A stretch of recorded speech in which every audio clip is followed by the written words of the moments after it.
Good morning and welcome back to Kiva Kids Cozy Corner. This is Monday, April 27th, and we will get started with our pledge and our motto so we can jump right into Matilda, and I can't wait to finish it. I'm starting to worry because it's a really long story. What we might do is start doing our pledge and motto on Mondays and Fridays like we used to do together as a whole school when we were at Peter J. Shields, and then let you guys do your own thing on Tuesday, Wednesday, Thursday.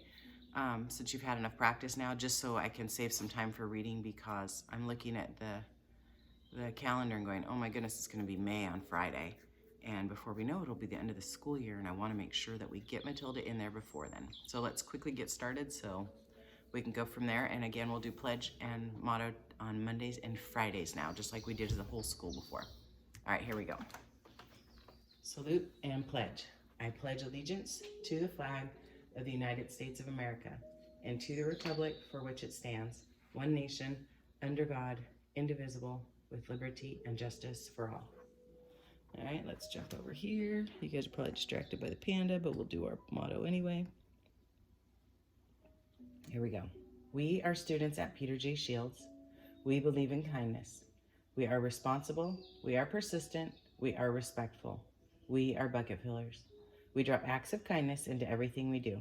We are Peter J. Shields. All right, kiddos, my little Kibble kiddos, let's get started, shall we? Put that back so I don't knock it over. We finished in the middle of chapter 8, and I forgot my glasses. Oh dear, I'll have to get them before the next chapter for tomorrow. So we'll just make it work today. So we left off in the middle of learning about the Trunchbull. Remember I talked about her at the very beginning? Here we go.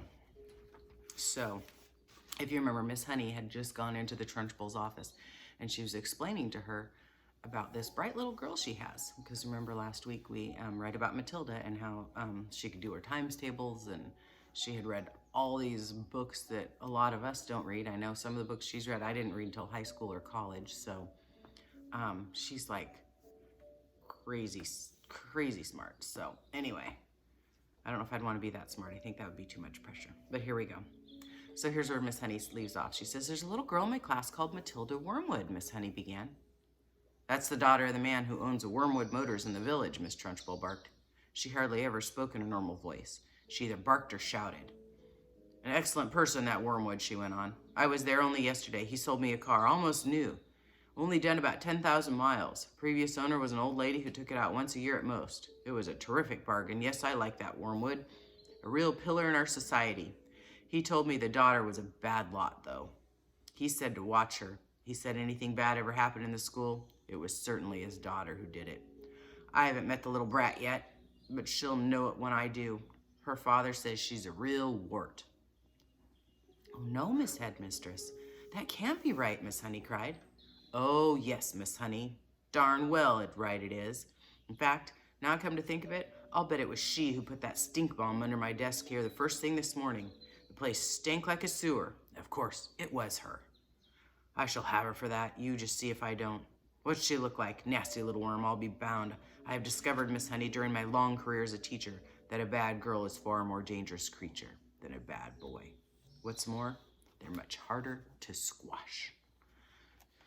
Squashing a bad girl is like trying to squash a blue bottle. You bang it down and the darn thing is never there. Nasty, dirty little things little girls are.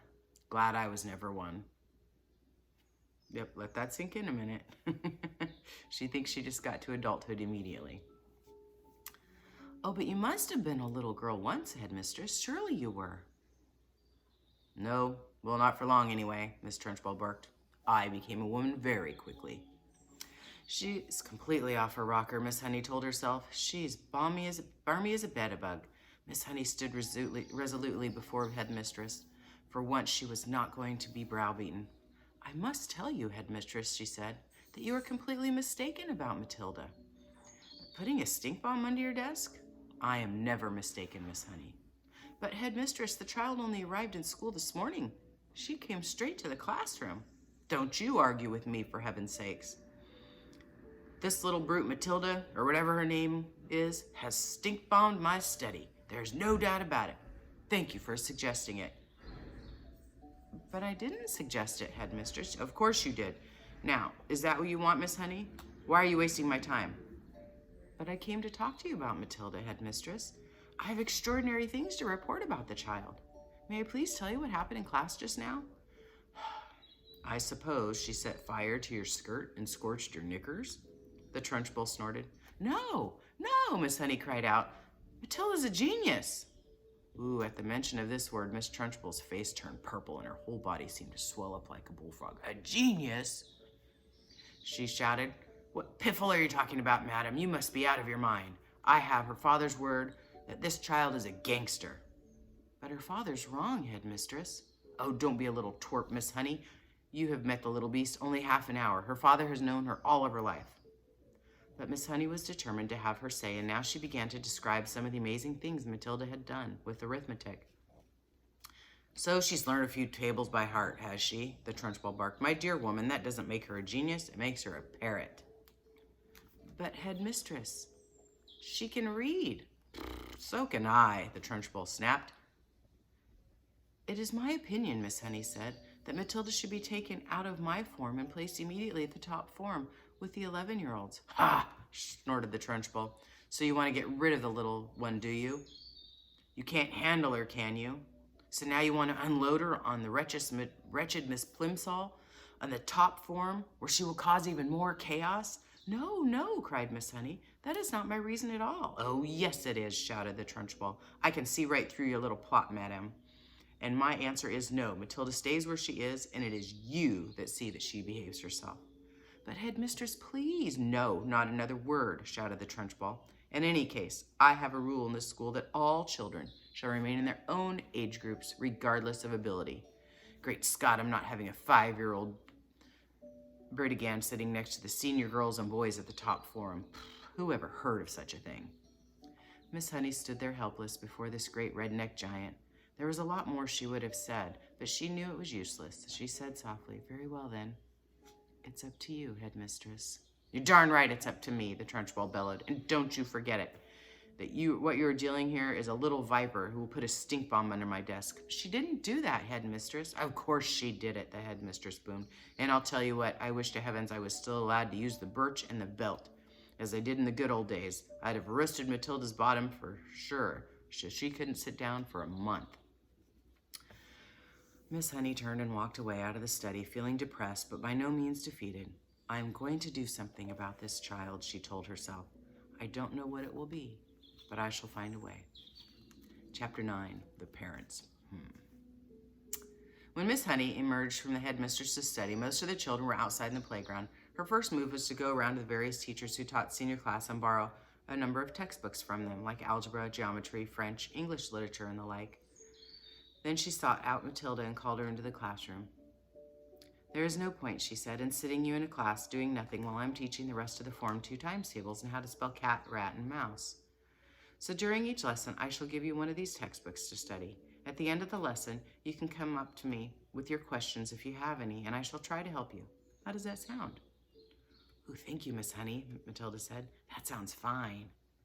I am sure, Miss Honey said, that we'll be able to get you moved up to a higher form later on, but for the moment, the headmistress wishes you stay where you are. Very well, Miss Honey, Matilda said. Thank you so much for getting those books to me. Oh, what a nice child she is, thought Miss Honey. I don't care what her father says about her. She seems very quiet and gentle to me, and not a bit stuck up in spite of her brilliance. In fact, she hardly seems aware of it. So when the class reassembled, Matilda went to her desk and began to study a textbook on geometry, which Miss Honey had given her. The teacher kept half an eye on her the whole time, and she noticed the child very soon became deeply absorbed in the book. She never glanced up once during the entire lesson. Miss Honey, meanwhile, was making another decision. She was deciding that she would go herself and have a secret talk to Matilda's mother and father as soon as possible. She simply refused to let the matter rest where it was. The whole thing was ridiculous. She couldn't believe that her parents were totally unaware of the daughter's remarkable talents. After all, Mr. Wormwood was a successful motor car dealer, so she presumed that he was a fairly intelligent man himself. In any event, parents never underestimate the abilities of their own children, quite the reverse. Sometimes it is well high impossible for a teacher to convince the proud father or mother that their beloved offspring is a complete and total nitwit. Miss Honey felt confident that she would have no difficulty convincing Mr. and Mrs. Wormwood that Matilda was something very special indeed. The trouble was going to be to stop them from getting overly enthusiastic, and how Miss Honey's hopes began to expand even further. She started wondering whether permission might not be sought from the parents for her to give private tuition to Matilda after school. The prospect of coaching a child as bright as this appealed enormously to the professional instinct as a teacher, and suddenly she decided that she would go and call on Mr. and Mrs. Wormwood that very evening. She would go fairly late, between 9 and 10, when Matilda was sure to be in bed. And that is precisely what she did. Having got the address from the school's records, Miss Honey set out to walk from her own home to the Wormwood's house shortly after 9. She found the house in a pleasant street, with a smallish building which was separated from its neighbors by a bit of a garden. It was a modern brick house that could not have been cheap to buy, and the name on the gate said Cozy Nook. Nosy Cook might have been better, Miss Honey thought. She was given to playing with words in that way. She walked up the path and rang the bell, and while she stood waiting, she could hear the television blaring inside. The door was opened by a small, ratty-looking man with a thin, ratty mustache who was wearing a sports coat and had an orange and red stripe on the material. "Yes," he said, peering at Miss Honey. "If you're selling raffle tickets, I don't want any." "Oh, I'm not," Miss Honey said, "and please forgive me for butting in on you like this. I am Matilda's teacher at school. It is important that I have a word with you and your wife." "Got into trouble already, has she?" said Mr. Wormwood, blocking the doorway. "Well, she's your responsibility now. You have to deal with her." "She's not in trouble at all," Miss Honey said. "I have come with good news about her. Quite startling news, Mr. Wormwood. Do you think I might come in a few minutes and talk to you about Matilda?" "We're right in the middle of watching one of our favorite programs," Mr. Wormwood said. "This is most inconvenient. Why don't you come back some other time?" Miss Honey began to lose patience. "Mr. Wormwood," she said, "if you think some rotten TV program is more important than your daughter's future, then you ought to not be a parent. Why don't you switch the darn thing off and listen to me?" That shook Mr. Wormwood. He was not used to being spoken in that way. He peered carefully at the slim, frail woman who stood resolutely on the porch. "Very well, then," he snapped. "Come on in and let's get this over with." Miss Honey stepped briskly inside. "Mrs. Wormwood isn't going to be happy." The man led her to the sitting room with a large platinum blonde woman who was gazing rapturously, at a TV screen. "Who is it?" the woman said, not looking around. "Some school teacher," Mr. Wormwood said. "She says she's got to talk to us about Matilda." He crossed to the TV and turned it down the sound, but left the picture on. "Don't do that, Harry," Mrs. Wormwood cried. "Willard is just about to propose to Angelica." "You can still watch while we're talking," Mr. Wormwood said. "This is Matilda's teacher. She says she's got some sort of news to give us." "My name is Jennifer Honey," Miss Honey said. "How do you do, Mrs. Wormwood?" Mrs. Wormwood glared at her and said, "What's the trouble, then?" Nobody invited Miss Honey to sit down, so she chose a chair and sat down anyway. "This," she said, "was your daughter's first day at school." "We know that," Mrs. Wormwood said, mad about missing her program.